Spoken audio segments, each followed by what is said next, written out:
Јас после ова се чувствувам посрамено.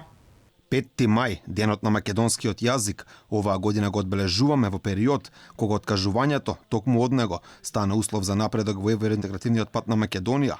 Бугарија е условува нашата држава со откажување од јазикот за да може да отпочне преговори за членство во ЕУ. Во гостување во Заспи ако можеш на Алфа, универзитетската професорка по македонски јазик Елка Јачева Улчар вели ставот на бугарската страна не е проблем, туку проблематично е што македонската страна изгледа подготвена за големи отстапки.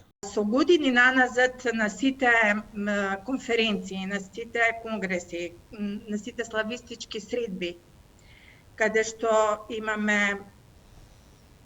настапуваме со реферати, доаѓаат и бугарски колеги. Само ретко некој од нив го признава македонскиот јазик и ја признава македонската нација. Сега јас не знам како ќе се појавам утре пред нашите колеги од странство, особено пред нашите колеги од Бугарија, кога знам дека во сопствената земја не е модерно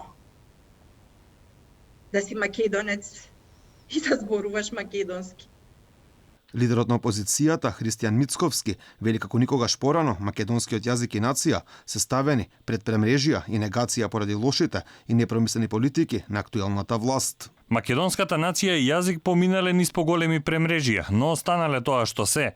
Ќе го поминеме и овој период како што доликува. Повикувам на поголема свесност на негување и зачувување на нашиот јазик. Иако потезите на власта и реториката на луѓе блиски до неа даваат сигнали дека Македонија е подготвена на сериозни отстапки кон Бугарија на штета на македонскиот јазик и нација, техничкиот премиер, барем во овој момент, говори друго. Овој ден не обврзува уште еднаш да испратиме јасна порака дека оваа влада искрено и силно е посветена да го негува и да го напредува македонскиот јазик.